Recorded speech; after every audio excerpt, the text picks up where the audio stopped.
ഇന്ന് നമ്മുടെ മാതാപിതാക്കൾ മക്കളോട് പറയുകയാ, നല്ലതുപോലെ പഠിക്കണം, നല്ല മാർക്ക് വാങ്ങണം, ഉന്നത വിജയം നേടണം, നല്ല ജോലി ഉണ്ടാകണം, മോനെ നല്ല പൈസ ഉണ്ടാക്കണം, പണമുണ്ടെങ്കിൽ മാത്രമേ ജീവിക്കാൻ പറ്റൂ, പണമുണ്ടെങ്കിൽ നിനക്ക് നല്ല ഒരു കുടുംബത്തിൽ നിന്ന് വിവാഹാലോചന വരൂ എന്നും മക്കളെ പറഞ്ഞു പഠിപ്പിക്കുന്ന മാതാപിതാക്കൾ. എടോ, അള്ളാഹുവിന്റെ പരിശുദ്ധമായ ഖുർആൻ പറയുകയാ, നിസ്കരിക്കാതെ കിടക്കുന്ന നിന്റെ മക്കളുടെ ചാരത്ത് നിന്നിട്ട് നീ പറഞ്ഞു കൊടുക്കണം, മോനെ എഴുന്നേറ്റ് നിസ്കരിക്ക്, മോനെ നീ എഴുന്നേറ്റ് നിസ്കരിക്ക്. അത് സ്കൂളിൽ പോയാലും എവിടെ പോയാലും നീ 5 നേരം നിസ്കരിക്കുന്നവനാക്.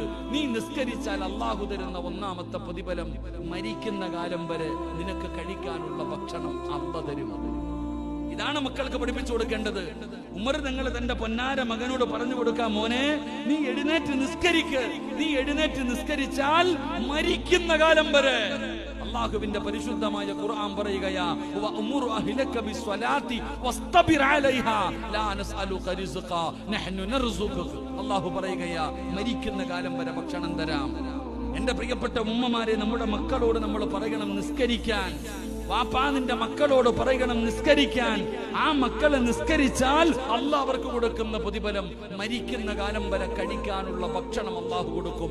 ആരുടെ മുമ്പിലും പോയി കൈനീട്ടണ്ട, ഒരാളുടെ മുമ്പിലും പോയി കൈനീട്ടേണ്ട അവസ്ഥ അല്ലാഹു വരുത്തില്ല.